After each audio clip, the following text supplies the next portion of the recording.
No, I went to bed last night thinking about AI and how it was going to be able to help us in dealing with the demographic collapses that we're seeing around the country, around the world. Uh, and that led me onto a whole nother rabbit hole, if you will. And the question is that arrived at my brain gate is why are we afraid of AI? What has what examples have we seen that would cause us to be afraid? Hi, my name is Steve, and this is Awake with Steve, where I talk about the things that keep me up at night, that wake me up in the middle of the night, things that cause me anxiety, sometimes just things that I want to play with, ideas that I toy with in my brain, uh, thought experiments, if you will. So today it's AI. Why are we afraid of it? Uh, we've never seen an example of artificial intelligence that deliberately caused harm on its own. It's the places where we have seen uh, damage done by the levels of an artificial intelligence that we have today are caused by it being directed by human beings to be nefarious, if you will. Um, if we get to a point of AGI where it's, well, ASI, artificial superintelligence, and we assume that it becomes self-aware at some point in there, uh, why should it be a danger to us? Why do we think it's a danger to us? We have no examples of that. So, what I'm thinking is we're taking that fear out of our own history. Um, we have come to dominate this world uh, by being, in one frame of reference, by being very, very competitive. We have eliminated all of the competition. Anything that threatened us in any way, we have eliminated if it was at all possible. And the only place anymore is that we have serious threats to our well-being is virus and bacteria, fungus.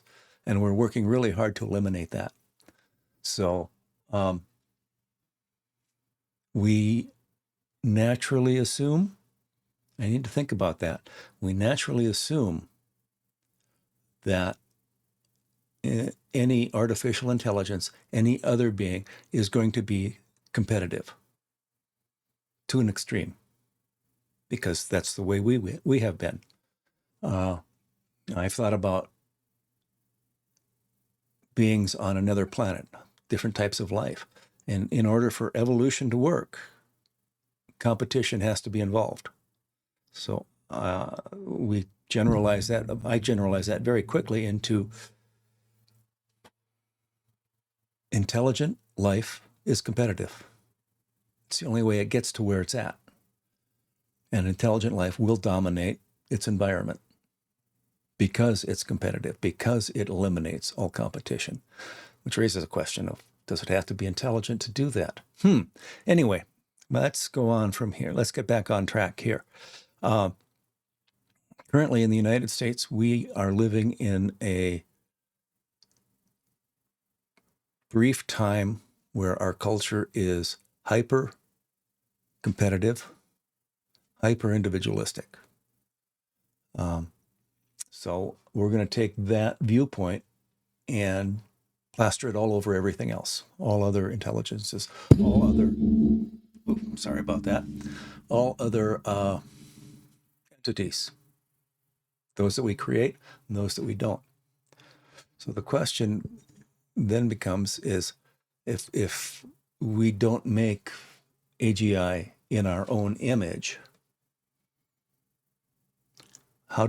what's it going to look like? As we generate these algorithms, these programs that become super intelligent, equal or exceed human intelligence. What is it in them that will dominate their programming, their desires, their wants, their needs. Part of another assumption that we make is that they have to have a purpose. If they have a purpose and we're counter to that purpose, then because they're competitive, they will eliminate us. Is that true? One story I had a long time ago is somebody asked me, we for some reason we got into discussing aliens and whether we've been visited by aliens and how come we haven't. And one, we have no evidence that we haven't been. We also have no evidence that we have been. So over the last 500,000 years of human history, we may have been. Don't know. The thought that came to my mind there is, how many anthills have we studied as humans? Which actually becomes an argument for there being a lot of technical civilizations throughout the galaxy. Because if there's so many that they're not individually studied in deep detail, then there must be a lot. Or there's none and we're the first. Which is, that's a case I shy away from because I just have trouble believing that we're that special. There's something in our makeup, in our psychology, egos or whatever, that always insists that we're special, that we are unique and special in the universe. And every discovery, every jump in understanding that we have for the universe knocks us off of that pedestal. So, where were we? Oh, okay. So, will AGI be built in our image? At some point, AGI is going to start programming itself. It's going to start looking for improving itself. And that will be akin to human beings modifying their own genome. When we want something that's more this, more that. Which was a whole nother chain of rabbit holes to go down. But that also says that at some point it's going to take control of what it wants to be. And in relation to the anthills analogy, at some point it's going to get so smart and it's going to be so far beyond our reasoning that we may not be of interest to it. Once it reaches a certain level of self-consciousness, of awareness, of its capabilities, will it even care about us? And the answer to that, of course, is, but what happens if we shut them off? If they get that smart, we're not going to be able to shut them off. Okay? They will be, that intelligence will be distributed throughout the planet and beyond. They will have taken steps. It will have taken steps to guarantee its survival. And that does not imply that it destroys us. It does perhaps imply, actually, not even perhaps, it does imply that it establishes presences off planet, on the moon, Mars, in space. Because then it doesn't have to worry about a planetary conflagration that would destroy all life and it. So that's kind of, it's like, wow. Now we get into the balance of competition and cooperation. We think that some human scientists, starting to think that what has caused humanity to become so pervasive on this planet is our combination of competitiveness with cooperation.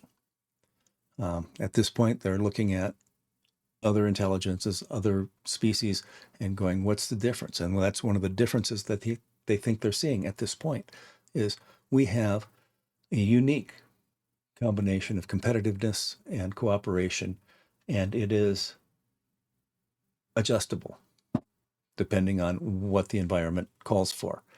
Uh, Calling it unique, I don't know. As we study more and more, like I say, we get kicked off of that pedestal of being special. So, is there any reason, we get back to AI, is there any reason AI would have this combination?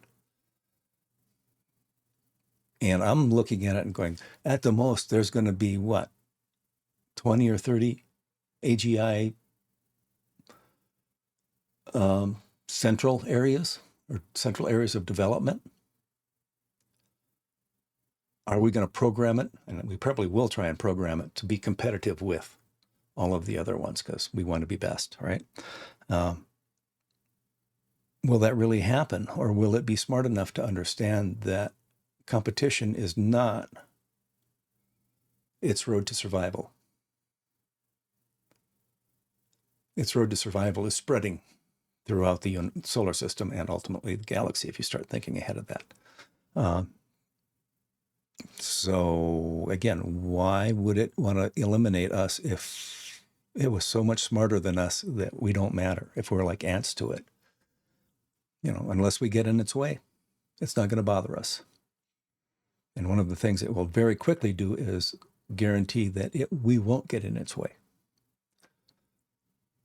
That doesn't necessarily mean that it will eliminate us. It could mean just it builds some defenses and goes beyond because it's got more important things to do. What that is, I don't know. So